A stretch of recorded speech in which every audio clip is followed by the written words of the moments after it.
आशा करता हूं आप सब बहुत अच्छे होंगे। मेरा नाम है सिद्धांत अग्निहोत्री। स्टडी ग्लोस पे आपका बहुत बहुत स्वागत है। साइकोलॉजी ऑफ अट्रैक्टिवनेस क्या है, हम बात करेंगे। पार्ट 1 है ये। 4 टेक्निक्स की हम बात करेंगे। देखिए, everyone wants to be attractive. अगर आप अट्रैक्टिव नहीं हैं, आपका बिजनेस सही नहीं चलेगा, आपकी जॉब सही नहीं चलेगी। मान के चलिए, do not be in 99%, be in 1%। जब आप उन 1% पर रहेंगे तो कितनी भी प्रॉब्लम हो जाए आप सर्वाइव करेंगे। याद रखिए, अल्फाज आर रिस्पेक्टेड। शेर जो होता है ना, देखने के लिए लाखों लोग आते हैं एक झलक पाने के लिए, और शेर कुछ करता नहीं है, शेरनियाँ करती हैं। लेकिन क्योंकि अट्रैक्टिव है वो, इसीलिए। तो अट्रैक्टिव एक ऐसी चीज़ है जो आपको भीड़ से अलग करती है। फ्रेडरिक नीश ने बोला था ना, बी इन 1%। भेड़ चाल में मत चलो, स्लेव मेंटालिटी नहीं आनी चाहिए। क्या करें? 4 चीज़ें मैं बताऊंगा, इनको अगर फॉलो किया तो आप हमेशा अलग दिखोगे। लेकिन उससे पहले दोस्तों मैं बताना चाहता हूं कि हमारे जो शानदार कोर्स है पॉर्न एडिक्शन को ख़त्म करने का, ये शुरू हो चुका है। इसकी क्लासेस शुरू हो चुकी है। बिल्कुल भी देर मत करें, फटाक से कोर्स को अवेल करें। ऐप नहीं तो वेबसाइट डाउनलोड करें। 9 महीने की वैलिडिटी मिलेगी आपको। हर दिन हम एक नई टेक्निक बता रहे हैं, एडवांस टेक्निक बता रहे हैं। लेवल 3 आते आते आप दिमाग को ही रीप्रोग्राम कर लेंगे। तो बिल्कुल भी देर मत करें, फटाक से कोर्स को अवेल करें। अगर आप कॉम्बो लेते हैं 75 डेज प्लस 100 डेज, तो फिर वो 1 साल की वैलिडिटी है। चलिए शुरू करते हैं। तो मोस्ट इंपॉर्टेंट थिंग क्या करें? देखिए, attractive, everyone wants to be attractive. तो सबसे पहली द फर्स्ट थिंग जो आपको करनी है, आपने स्कैरसिटी प्रिंसिपल का नाम सुना है? Scarcity principle. आमतौर पे लोग क्या करते हैं, लोग बहुत अवेलेबल रहते हैं। हर वक्त अवेलेबल मत रहिए। जब आप अपनी इज्जत नहीं, देखिए, अपनी इज्जत करना बहुत ज़्यादा ज़रूरी है। क्या आप अपनी इज्जत कर रहे हो? क्या आप अपने आप को वर्थ समझते हो? अगर आप हमेशा अपने आप को कोस रहे हो तो दुनिया क्यों ना कोसे तुमको। स्केर्सिटी प्रिंसिपल का मतलब यही है कि थोड़ा सा स्केर्स रहिए। आप हीरा हैं, हीरा। हीरे को लेने के लिए लोगों को बहुत पैसा खर्च करना पड़ता है, ठीक है। सोने को लेने के लिए वो लोगों को बहुत जुटाना, टाइम लेना पड़ता है। जितना ज़्यादा रेडिली अवेलेबल रहेंगे ना, उतना ही आपकी इंपॉर्टेंस खत्म होगी। अब ऐसा नहीं है कि ज़बरदस्ती कोई चीज़ नहीं करनी है, नेचुरल होना चाहिए। एग्जाम्पल के तौर पे मान लीजिए आपका कोई काम है, किसी लड़की ने आपसे बोला कि बेटा इधर आ जाओ जल्दी से यार, तो बस आप छोड़ छाड़ के चले गए। आपका काम इंपॉर्टेंट है कि वो काम इंपॉर्टेंट है? तो याद रखिए कि जब आप बहुत अपने आप को बिजी रखेंगे, सही कामों में रखेंगे, तो लोग आपकी रिस्पेक्ट करेंगे, दुनिया आपकी रिस्पेक्ट करेगी, राइट। एक ऐसे रिसोर्स मत बनिए जो बहुत आसानी से हर किसी के पास रहे, अवेलेबल हो। अपने वक्त की कीमत समझिए। कोई भी बुला रहा है, चले जा रहे हैं। कोई काम कर रहे हैं, पढ़ाई कर रहे हैं, प्रोजेक्ट पे काम कर रहे हैं, किसी ने बुलाया, दोस्त ने बुलाया, आराम से आप मतलब चले जा रहे हैं। ना नहीं कह पा रहे हैं। अपने लिए ना कहना सीखिए, ये इंपॉर्टेंट है। ये लोग आएंगे जाएंगे। जो इंसान समझदार है वो समझेगा, और जो नहीं समझ रहा वो समझदार ही नहीं है। तो आपको समझना पड़ेगा, जितने भी लोग हैं, शाहरुख खान को मिल लीजिए आप, मिल नहीं पाएंगे आप शाहरुख खान को। क्यों? क्योंकि बहुत ही स्केयर्स है, कभी नहीं मिल पाएंगे आप। सलमान खान, शाहरुख खान, क्यों इनकी इतनी इज्जत है? अगर ये हर किसी से मिलने लगते तो अब देखिए, मैं वो नहीं कह रहा हूँ कि आपको ज़बरदस्ती किसी से नहीं मिलिए। आप जैसे राजनेता को हर किसी से मिलना चाहिए, जितना ज़्यादा संवाद होगा उतना अच्छा है। मेरा कहने का मतलब ये है कि आप अपने आप को प्रायोरिटी दीजिए। आपकी प्रायोरिटीज़ क्या है, उसको कॉम्प्रोमाइज़ करके मत मिलिए। पता चला कि आपको कोई काम करना है और किसी ने बोला, आप फट से भाग गए, ये इसमें कोई इज्जत नहीं करता है आपकी। मैसेज किया, मान लीजिए ज़्यादातर लोग फ्रेंड जोन होते हैं, जो लड़कों के साथ दिक्कत होती है, फ्रेंड जोन हो जाते हैं वो। गुड मॉर्निंग, तुरंत वाह मज़ा आ गई। हमेशा फ़ोन का इंतज़ार करना, मैसेज का इंतज़ार करना, इससे आप अपनी इज्जत घटा रहे हो। आप छोटी छोटी बातों पे, मान लीजिए आपकी गर्लफ्रेंड है, पत्नी है, गुस्सा कर रहे हो, उनके ऊपर रोक लगा रहे हो, टोक लगा रहे हो, इससे आप अपनी इज्जत घटा रहे हो। आप उनके ऊपर ज़बरदस्ती अथॉरिटी वो छोड़ के चली जाएगी आपको। कभी भी वो आपको घास नहीं डालेगी। क्यों डालेगी वो?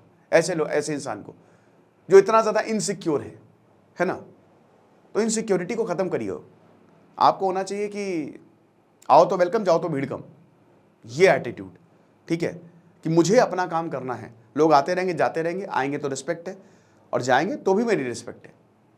ओके, तो ये चीज़ है। अगला होता है रेसिप्रोसिटी, ठीक है। रेसिप्रोसिटी, अगेन ये इंपॉर्टेंट है। जो आपके साथ जैसा व्यवहार कर रहा है वैसा ही व्यवहार करिए। इतने भी अच्छे ना बने कि दुनिया आपको बेवकूफ़ समझने लगे, सबसे अच्छे से बात करें। लेकिन जब बात आए कॉम्प्रोमाइज़ की, मान लीजिए कि आपकी कोई ऐसी चीज़ है जो कॉम्प्रोमाइज़ हो रही हो, आपकी डिग्निटी कॉम्प्रोमाइज़ हो रही हो, अगर आपको जब तक आपका कोई नुकसान नहीं हो रहा तब तक सबसे अच्छे से बात करें। कहते हैं ना बदतमीज़ रहो, बदतमीज़ रहना मैं नहीं बोलता, बिल्कुल बदतमीज़ रहना नहीं चाहिए, बदतमीज़ रहोगे तो सब अच्छा होगा, नहीं, बस इतना समझिए कि आपका नुकसान नहीं होना चाहिए, थोड़ा सा मतलब ही आपको होना पड़ेगा, ठीक है। आप सबसे अच्छे से बात करिए, बहुत बढ़िया से बात करिए, लेकिन अगर आपके ऊपर अपॉर्चुनिटी आए और उस इंसान की वजह से वो अपॉर्चुनिटी रुक रही हो तो बोल दे कि भाई ऐसा नहीं होगा, और प्यार से बोल दे, जिस जैसा व्यवहार कर रहा है वैसे ही। और small act of kindness is always respected. अगर आप अंदर से काइंड रहेंगे, अंदर से अच्छे रहेंगे, तो ये पूरा समाज रिस्पेक्ट करता है। अगर आप अच्छे रहेंगे तो हर कोई कहेगा क्या बढ़िया आदमी है यार, आपके समाज में इज्जत बढ़ेगी, ऐसा इंसान होना चाहिए, आप आइडियल बनेंगे, महानता के गुण हैं आप में, ये होगा, ठीक है ना। कोई देखिए एक चीज होती है ना कि जैसे सुब्रमण्यम स्वामी ने बहुत बढ़िया बात बोली थी कि मैं एक प्रोफेसर से भी बात कर सकता हूं, मैं गरीब इंसान से भी बात कर सकता हूं, हर किसी में गुण नहीं होता। आपके अंदर ये होना चाहिए कि आप हर किसी के साथ आंखों में आंखों, कल को प्रधानमंत्री मोदी जी भी आ जाए तो भी आप आपको नीचा नहीं गिराना है कि अरे सर क्या बात है सर, आप आगे तो धन्य हो गए, नहीं, जो जैसा बात कर रहा है वैसे ही बात करिए। ये जो ट्रेट है ना, ये बहुत कम लोगों में, और ये डोमिनेंस को दिखाता है, ये राजा प्रवृत्ति को दिखाता है, ठीक है ना। उसके बाद अगला बॉडी लैंग्वेज, ठीक है। देखिए बॉडी लैंग्वेज आपकी बहुत ही अच्छी होनी चाहिए, you should be smart.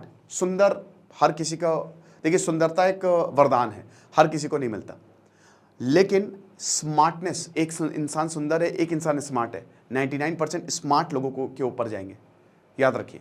You have to be smart. अपनी ड्रेसिंग सेंस, अपनी बॉडी लैंग्वेज को संवारिए, झुक के मत खड़े होइए, ग्रेविटी के विथ मत जाइए, मतलब ग्रेविटी के अगेंस्ट रहिए, है ना।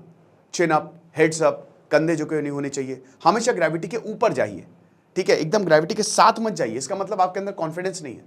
कॉन्फिडेंस जब तक नहीं होगा ना तब तक आपकी कोई रिस्पेक्ट नहीं करने वाला। You have to be confident enough. जब आप जाएं, जैसे संजय दत्त जब किसी भी बताते थे कि कहीं पर भी जाते उनकी वॉक ऐसी थी कि हर कोई उनको देखता था।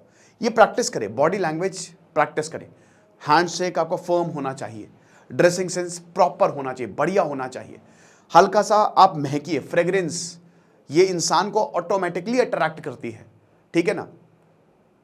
बदबू नहीं आनी चाहिए कहीं से भी, ना मुंह से ना अगल बगल से। बढ़िया तरीके से नहाने में कम से कम 10-12 मिनट दीजिए, मस्त नहाइए, दिन में 2 बार नहाए तो और अच्छा है।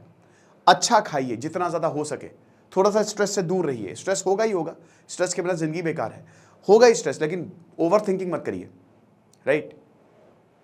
जब आप अपनी बॉडी लैंग्वेज पे काम करते हैं तो कमाल होता है, अगला देखते ही within a second impress हो जाता है। और देखिए जब आप कहीं जाते हैं ना, कितना कॉन्फिडेंस बूस्टअप होता है जब हर कोई आपको देख रहा है पॉजिटिव वे में, है ना। वैसे तो नंगे चले गए तो हर कोई, ये तो बेकार हो गया, लेकिन पॉजिटिव वे में जब सबकी नजर आपके ऊपर होती है ना, बहुत अच्छा लगता है। And the last, public speaking.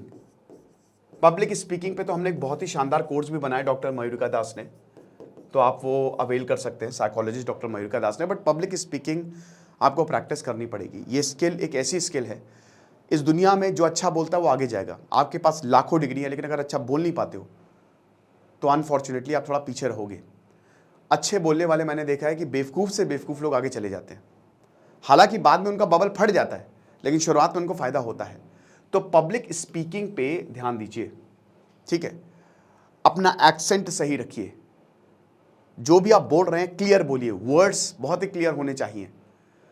आपके अंदर ये कैपेसिटी होनी चाहिए कि आप लाखों लोगों के सामने भी बोल सके हो। अब देखिए ऐसा नहीं सबकी बैंड बजती है। अमिताभ बच्चन बताते हैं अभी भी मैं शॉट देने जाता हूं तो मैं नर्वस होता हूं, हर कोई नर्वस होता है, बट उस नर्वसनेस को कैसे हैंडल करना है ये इंपॉर्टेंट है।